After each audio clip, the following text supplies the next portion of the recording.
On est en 2026 et ton attention est le produit le plus précieux de la planète et des algorithmes de guerre travaillent en 24h24 pour te la piller. Regarde ton téléphone. Regarde le temps que tu passes à scroller sans même t'en rendre compte. C'est l'une des raisons qui fait en sorte que tu as l'impression d'être toujours fatigué. Dans cette vidéo, je vais te montrer comment les stoïciens, il y a 2000 ans, avaient déjà trouvé le secret pour rester concentrés dans un monde de chaos. Reste bien jusqu'à la fin parce que tu vas apprendre à utiliser le flow des stoïciens, la présence froide. Ça va t'aider à récupérer ce qui t'appartient, ta concentration. Et surtout, abonne-toi et like cette vidéo si tu veux apprendre plus des secrets stoïciens.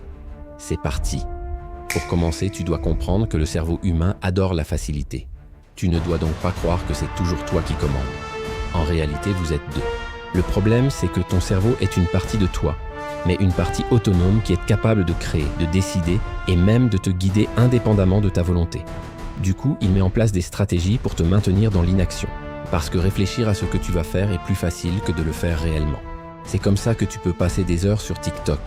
C'est moins fatigant pour lui. Dès que tu comprends ça, tu comprends aussi que tu es dans une guerre permanente entre ton cerveau et ton esprit, c'est-à-dire toi.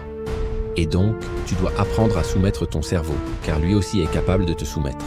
Pour t'en sortir, tu as besoin de débloquer le flow stoïque, l'état de concentration maximale. Dès que tu sens que tu commences à trop réfléchir, pose-toi une seule question. Est-ce que je peux contrôler ce qui m'inquiète là tout de suite? Si la réponse est non, arrête d'y penser, c'est du poison. Si la réponse est oui, arrête d'y penser et fais-le. On appelle ça la présence froide. C'est regarder la tâche en face, sans mettre d'émotion autour. Ce n'est pas dur, c'est juste quelque chose à faire. Point final. Concrètement, comment on fait?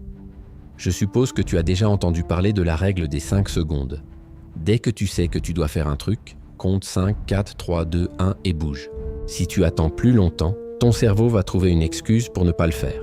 Lorsque tu veux passer à l'action, nettoie ton bureau. Si ton téléphone est à côté de toi, tu as déjà perdu. Range-le dans une autre pièce. Crée-toi un espace où seul le travail existe. C'est normal que ce soit chiant au début.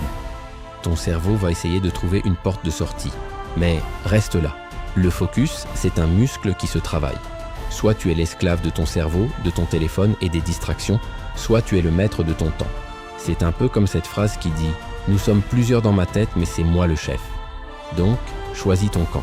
Si tu es prêt à arrêter de subir, écris « Focus » en commentaire pour montrer que tu as compris. Et abonne-toi pour ne pas rater la prochaine dose.